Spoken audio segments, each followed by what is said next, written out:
Vegetarian, without supplement, natural और without personal training. इन 4 पॉइंटों का ध्यान रखना। अब आगे वीडियो देखो, यहाँ से स्टार्ट हो जाती है। ठीक है, ये देखो, ये सारी ट्रांसफॉर्मेशन है। देखो सारी ट्रांसफॉर्मेशन है। ये कम से कम भी 50-55 ट्रांसफॉर्मेशन ऐसी हैं जो मैंने विदाउट पर्सनल ट्रेनिंग कराई है, सिर्फ उन बंदों की जो जिम में आते हैं। सत्यम नाम का, ठीक है। इसका वेट था यहाँ पे 35 किलो, ठीक है।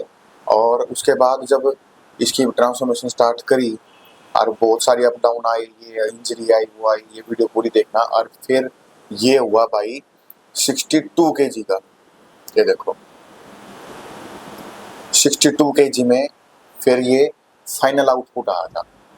अब हम बात करेंगे कि भाई कैसे आया। सबसे पहले जब ये जिम में आया था, ये था 400 मीटर का एथलीट, रनिंग वगैरह करता था। ये वेट काफ़ी लॉस हो गया इसका, तो ये 35 किलो का था। यहाँ पे आया स्ट्रेंथ ट्रेनिंग करने के लिए, साथ में गेम करता है, अभी भी करता है। तो ये अपने जिम में रेगुलर है 1.5 साल से, ठीक है। तो जो ये पहले आता था, ठीक है, करता था, मैं बताता था, ठीक है। अभी इसमें मैंने देखा पोटेंशियल है, डेली आता है, से रिस्पेक्ट करता है, सारी चीज़ें हैं, मतलब लड़का जेन्युइन था। इसको फिर मैंने अलग स्ट्रेंथ ट्रेनिंग प्रोग्राम पर डाला, जो इस ऐप ये वो बहुत सारी इसकी ट्रेनिंग में पहले मैंने काम किया। फिर इसको काम किया कि भाई इसको फिर इसको डाइट भी बताई कि भाई ये लो वो लो, ऐसे लेना चाहिए वैसे लेना चाहिए, ठीक है। उसके बाद जब ये 35 किलो का था ना, फिर 35 किलो के बाद ये अच्छा भला वर्कआउट करते करते, बल्क करते करते ये पहुंचा यहाँ तक। ये देखो, ये सेम फोटो है, ठीक है। ये पहुंचा यहाँ तक, ठीक है। फिर इसके टाइफाइड हो गया। फिर सोचा भाई टाइफाइड में पता ही है, हो जाती हैं चीज़ें, प्लेटलेट वगैरह डाउन होगी, ये हो गया। इसने इसको रिकवर करने में लगा 3 महीने आराम से। और 3 महीने के बाद जब ये आया कि भाई चल रहा था इसका, थोड़ा थोड़ा वर्कआउट तो चल ही रहा था, लेकिन पता है बॉडी तो डाउन हो ही जाती है। 3 महीने बाद जब टाइफाइड से उठा था ना, जब ये बल्किंग करने के बाद की बात है, ठीक है।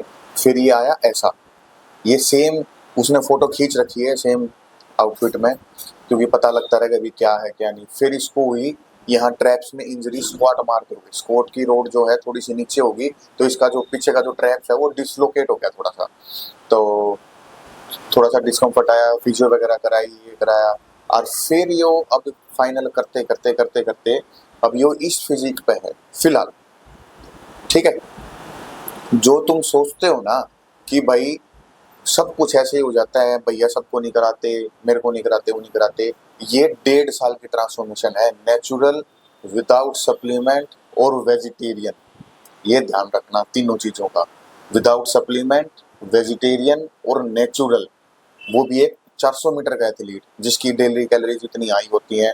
ये शाम को ग्राउंड वर्क करता था, कभी सुबह आता था, कभी सुबह ग्राउंड वर्क करता था तो शाम को आता था। इसने इतनी मेहनत करी है जिसकी कोई हद नहीं। सारी डाइट ली, रेगुलर आया, एक दिन का भी इस लड़के ने रेस्ट नहीं लिया। हाँ, इंजरी हुई या टाइफाइड हुआ, जो भी हुआ, अप डाउन चलता रहता है। जो ये वीडियो स्पेशल उनके लिए है जो ये सोचते हैं ना कि भाई बस ऐसे किया, ऐसे हो गया 3 महीने 6 महीने में। भाई लाइफ ऐसे नहीं चलती, कभी बीमार हो जाओगे, कभी पैसे खत्म हो जाएंगे, कभी कहीं जाना पड़ेगा, कहीं इसका कंपटीशन आ गया, ये हो गया, वो हो गया। लाइफ अप डाउन चलती रहती है। आपको कंसिस्टेंसी रखनी पड़ेगी अपने वर्कआउट में। अब तुम सोचते हो ना कि भाई वो 1.5 साल लग जाए यहाँ से आने में, हाँ लग गया भाई, मैं तो ऐसे ही कराता हूँ भाई, 1.5 साल ही लग गया। अगर तुम्हारे बस की हो तो तुम 3 या 4 महीने में ऐसे करके देख लो, ठीक है, कर लोगे। उसके बाद क्या, ये कंसिस्टेंसी भाई, हर किसी बच्चे का अलग अलग जेनेटिक पोटेंशियल होता है, अलग अलग मेटाबॉलिज्म होता है, समझ में आया। इसका मेटाबॉलिज्म इतना फास्ट है, इसको बहुत दिक्कत होती है बल्किंग करते हुए, क्या करें। और ऊपर से एथलीट ये, डेली इसका कार्डियोवैस्कुलर एक्टिविटी इतनी हो जाती है, फिर क्या करें बंदा, क्या करे, वेट ना बढ़ाए, समझ में आया। तो ये सारी चीजें हैं कि तुम्हें खुद सोचनी पड़ेगी कि भाई तुम्हें कितना टाइम लगेगा। तुम ये एक्सपेक्टेशन ही गलत रखते हो, समझ में आया। तुम सोचो कि फाइनल प्रोडक्ट क्या आएगा।